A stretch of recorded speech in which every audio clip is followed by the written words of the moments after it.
this video, I'll walk you through the steps on how to change YouTube app language. In order to change YouTube app language, you have to follow the steps. Before we move on, make sure to update the application to the latest version. Head over to your respective app store, check YouTube, and here you'll be able to see update just like mine, which indicate you need to update it to the latest version. After it is completely updated, what you wanna do is click open it and log into your account. After you log in, you simply want to click on the profile initials here, and you want to click on the gear icon in the top right corner of your screen.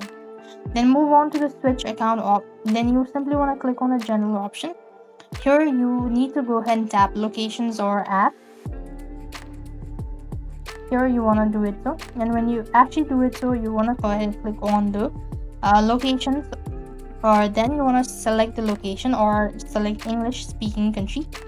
And once you actually do it so, you'll have successfully made it so far. So likewise, you could go with the app language here and then make sure to change it to any of these, whichever is convenient for you.